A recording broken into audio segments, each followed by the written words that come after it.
Welcome to the podcast. Súbele volumen. Conversation with the people who were with me. In the world TV. Carlos Tonight. Historias de un reportero. Carlos Tonight. Dale que viene lo bueno. Hey everyone, this is Carlos Tonight. Thanks so much for being here. As you know, all month long, I've been featuring some of my favorite TikTok stars. And tonight, we're wrapping things up with one of the hottest grannies on the platform, maybe even the planet. Joining me from the same time zone is Granny Koi Bundy. Hey, how are you? Hi, how are you? I'm doing great. What's life like right now for you? It is Busy? amazing. I am so happy and blessed.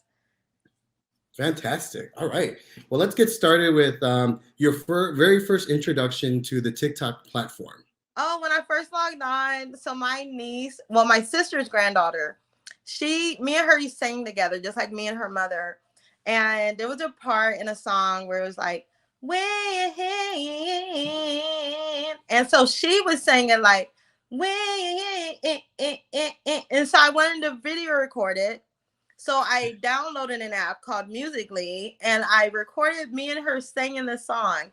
And that was March of 2018. And after that, I didn't record anymore. But that same niece, the very same niece, in December 2019, said, "Ooh, look, Aunt Koi, look." And I did my first video with her in December 2019, and I haven't stopped. Wow. That's amazing. How does TikTok make you feel? It I know makes for me, Mhm. like I was in a major car accident, and when it was introduced to the platform, it kind of motivated me to get up and start moving and dancing, and made me feel good. How does that make TikTok make you feel? It makes me feel happy, and I was an empty nester for so long because my kids are like 17, 24, and 26.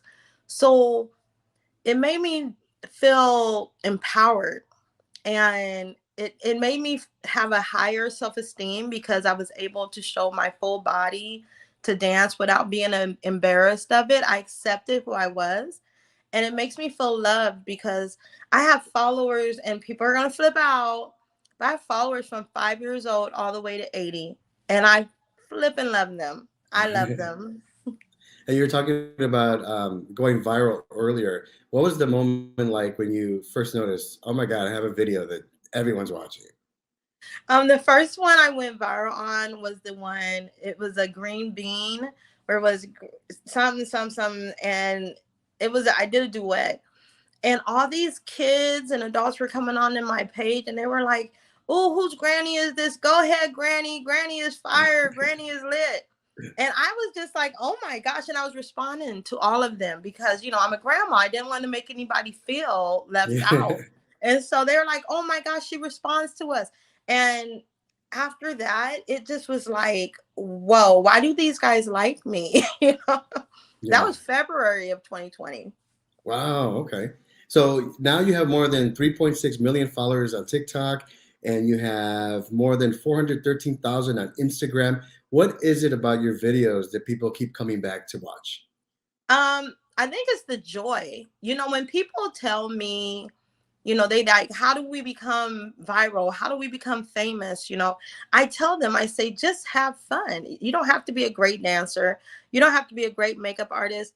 Have fun. And what keeps bringing them back is even through my darkest days on the app or any app or even offline, I still find a reason to smile.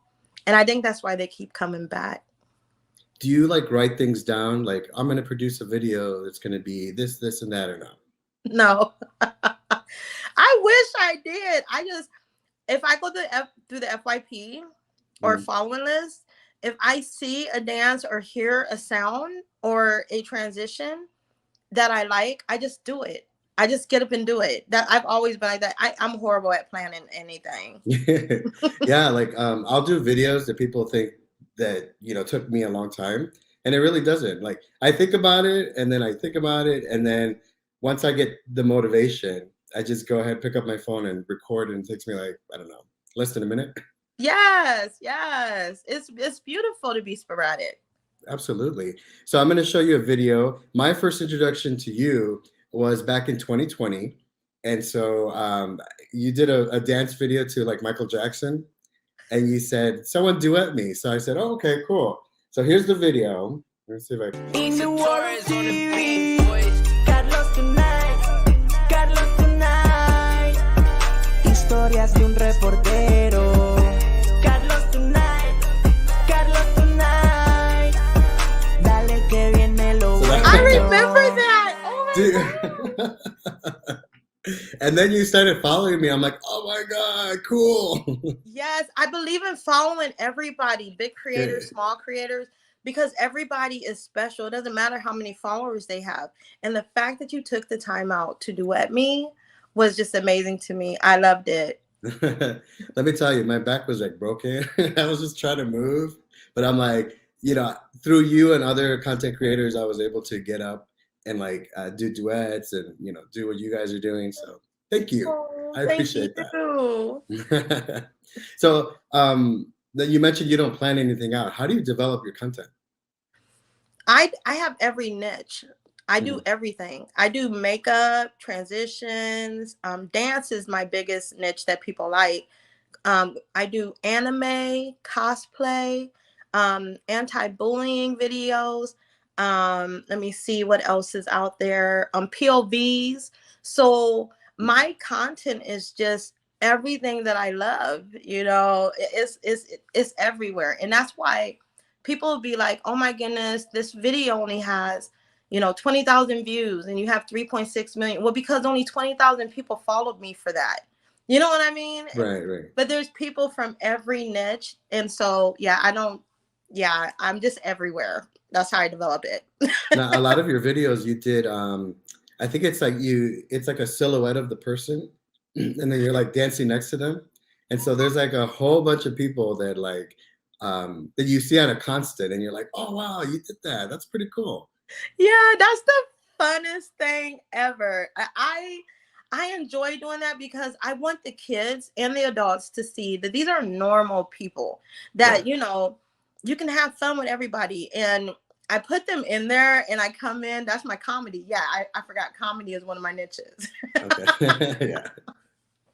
So do you see content creation as hard work? No, because if you love it, then it's never hard, right? Like that's what they say about you find a job that you love and then you're never working, right? Right. So it's not hard. Some dances are hard, but I mean, I don't really put a lot of effort into it. I just be me, so yeah, it's not that hard, I guess. I read somewhere where you started off just as Koi Bundy and then you added the granny part, right? What was that about? Yeah. So I started off with Koi Bundy, and then I went to TikTok Granny Koi, and that is because all the kids kept calling me Granny, and I was only 46 years old. My youngest granddaughter was 3. I was like, hold up, I'm not that old. So instead of it offending me, I grabbed the word and I put it in my name. So that when people call me Granny because of my gray hair, it didn't affect me, and I just embraced it. And then my TikTok grandson, Ayo Cast the Plug, I was gonna just take it off altogether, and he was like, "No, you're everyone's granny, everyone's. Keep it." So I kept Granny Koi Bundy, and now it's everywhere. Nice. So from all of the videos that you have, do you have a favorite? Yes, I do. The Savage by Meg the Stallion and Beyonce remix, because my middle son was in the background, and I'm scared of bees and wasps and birds and squirrels. And I went outside for the first time in a long time. Like I went outside sporadically, but to do a video, that was the first time I really wanted to do this video. It took me a few times. He did not want to be there. You could tell he didn't want to be there, but he loves me so much that he came out. And that's my favorite video because that's the one they made memes about him on TikTok, on Twitter, Instagram, and he Wow. laughed. It was beautiful. It was beautiful. So that's your favorite. Do you have one that you're most proud of? The one I'm most proud of is the I think we got a winner. It's the oh goodness, what is it called? It goes clean pair of sneaks with a G's and it goes, please watch my step. The one where I'm in red and that one went that was a hard dance. That Yeah. was a hard dance. I think it's called I'm so sorry. I Oh no, do you're so fine. but it was so hard. I'm most proud of that one. I got like 16 million views on it. Oh, hit the Quan. That's what it is. Hit the Quan. Okay. Yeah, that was hard. Yeah. I almost had, I swear, I did a whole thing on my YouTube showing the progress of me learning it. And there was a time Oh, when I okay. had to sit down and catch my breath, but I did it and I was so happy. And the kids loved it. The adults loved it. Everybody loved it. So I'm most proud of that one. There's one, the new one that came out with Lizzo and her new Yeah. song, and that took me forever to memorize, and I still didn't do it right. People are telling me to do that one. I'm You gonna do that should. one eventually. Yeah, I'm gonna do that one. I'm usually behind everybody. They do it Same. at first, and then I do it. You know. Well, we could do it right now. I know, right? It always seems easy, but when you do it, it's like super hard. Yeah, super hard. Do you wish you can collaborate with someone out there? Who would that be? I would love to collaborate, and people always, I don't know why people be tripping when I answer this question, but I would love to collaborate with Heidi D'Amelio Hmm. because she's a mother and she's I've always loved her kids and I've always loved her and Mark. They've been very graceful, unlike me with certain things. I'm from the hood, but I'm sorry. But I love them because it's because of Heidi that I'm where I am today. She never duetted me, but she liked my comments. She commented on my videos, she liked my videos, and then she followed me. And when she followed me, she put me on an algorithm where now there's a bunch of stars that follow me. And she gave me an audience that I didn't have. So I would love to one day collaborate with Heidi because she's a beautiful person. I want to see that. I would want to see it too. So, where did you learn all your moves, your dance moves? My dad, Yeah. he passed away 2 days before Michael Jackson, but he passed away when he danced all the way up until the day he left the earth. And from the time I was a baby, my mother had me in church. We were, they're Pentecostal. So I was around a lot of gospel music growing up, crawling through the pew pits. And then my dad, his father was a preacher, but he was a Rolling Stone. But he wasn't a Rolling Stone like that. Like he was only with my mom. But Mm. he danced a lot. You know what I'm saying? Mm. So my dad danced with me from the time I was a kid. And it's so strange that just like him, when he was 48, everyone in the city knew him as the dancing grandpa. And now here I am, and the world knows me as the dancing granny. And it's just Mhm. amazing. But yeah, that's where it came from. Wow. So you've been all over the news, and they have written articles about you. What's that Yeah. feel like? That must be cool. It was pretty surreal at first. Like the biggest thing that happened to me was when Beyonce's mother shared me on her Instagram. That was right when the news and everything and the TV shows was coming out. And the feeling I had at that point was the same feeling I have for being worldwide. I was shocked that people would know who a 48-year-old, well, at the time, 46-year-old woman from a small city, Des Moines, Iowa, compared to New York and in California, I was I was shocked they would know me. They would see me. Yeah. They seen me and it was beautiful. Do you feel like you put Des Moines, Iowa on the map? Yeah, in a good Cool. way. Cool.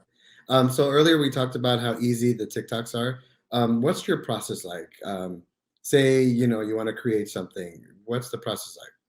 What I do is if it's a dance, I do it in 2x in slow motion. And if it's a makeup tutorial or Mhm. makeup transition, I do it on live stream with my followers that help me, because I am not perfect with makeup at all, and I mess up because we're human. I tell everybody we're all imperfect, and so I go through those imperfections with them, and then I download the live stream and I cut it up, and then I put it together, and then I can do a transition of me doing the makeup. You know what I mean? Mhm. So yeah, that's my process of doing that. That's awesome. You have great videos, by the way. Thank you. What message do you want people to walk away with from checking out all your various channels? Well, what I want them to walk away with is what I tell people all the time on my channel. For every one person that hates you, there's 1,000 people that love you. Absolutely, 100%. And so, your drafts must have you have a long list in your drafts? I can imagine. Yes, I do. I used to have 1,000 drafts, I think, Oh or my no, god. like 800 and something, I think. I don't know Wow. which one it is. But then I had deleted my app and re-uploaded it. So now I think I have like 300. Wow. I have like 20, and when I see it go up, I'm like, I gotta delete it. I gotta do something with it. Yeah. I get anxiety. I just let it sit there. I forget. I have ADD, so they just sit there. So last week I interviewed another TikTok star, Sando, and he's doing a Sando tour. Any possibility of you doing a granny tour, like Um visiting several cities with your fans? I, I'm socially awkward, and Okay. which is odd. I know you could probably tell in the interview because I don't know how to end a sentence. I'm horrible at it, and so I want to do that one day. I would love to do that, But right now I'm working on just basically doing classes. I'm doing just 2 classes for free for my followers that want to learn about getting brand deals and what to look for and growing their channel. So I'm going to be doing things where they can be with me Yeah, on screen like this. that's Yeah, I cool. don't know about meeting people yet. I'm still Right. nervous about that. Cool. And then I know I saw that you had like a shirt that with your character on there. Yeah, I used to have that. I'm trying to find a new print thing, because the back of it said, for every one person that hates you, there's 1,000 people that love you. But sometimes the print would not show. So it was called the Granny Love Gang, Mhm. because instead of the kids joining gangs, 'cause I seen a bunch of kids on the app like throwing up gang signs and stuff. I was like, join my gang of love. Yeah, And so yeah, that was pretty popular back then. It was a pretty yeah, cool shirt. yeah. So sometimes with my nephews, when I'm visiting town and I'm with my nephews and I want to do a TikTok with them, and they're like, "Get out of here, uncle," Was that like that with your kids? Yeah, it was. It was. It really was. I have a video of me telling he's now 26. I was like, oh my gosh, I got 60K followers. And he was like, you do? And I was like, no, I'm playing it. I think I only had like 6,000. And I look back at that all the time, and it's like, man, I came a long way. So he was the cool one, right? And he's still the cool one. But he would be like, just whatever you do, don't embarrass me. And I ended up being, I guess, good at it. Yeah, And now he wants shout outs and stuff. So, yeah. yeah. So how proud are they of you? They're pretty proud. They don't see it. Like, my 2 youngest ones aren't really on, none of my kids are really on social media like that, like me.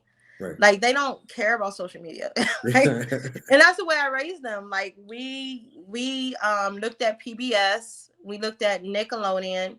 When we were in the car, we would play Christian music, which is, I know that's weird. I know it is, but we weren't really big on social media. We were about sitting down, having conversations, talking, reading, things like that. So now that they're older, I'm diving into social media because I'm like, yes, I could be a 48-year-old woman. I'm no longer a soccer mom, you know. Yeah. But they're just like, we're writing books. My 24-year-old just finished his second novel, you know. Wow, that's amazing. My 26-year-old is actively out there trying to find employment, you know, them youngins, you know what I'm saying? But he's doing his thing. And my 17-year-old is just doing his school stuff. Yeah. They look at anime and YouTube. That's their biggest social media. Yeah, absolutely. Well, I have nephews. They do the same. Yeah. So where can people find you and check out your content? They can find me on Instagram, TikTok, YouTube, Twitter, and Riff and Stereo. They can find me everywhere under Granny Koi Bundy. Cool. And I will put that in the show notes so people can check it out. Granny Koi Bundy, thank you so much for doing this. I really appreciate it. You are one of my favorites. Thanks for coming on the show. God bless you. Bless you too. Thank you. And that's a wrap. Thanks so much for watching. This episode of Carlos Tonight was written and produced by yours truly, Carlos Correa. Carlos Tonight theme by Skin Gales. Visit carlostonight.com for the very latest on the podcast. Check out past episodes, see who's coming on next, and sign up for my free newsletter that comes out every Friday. carlostonight.com.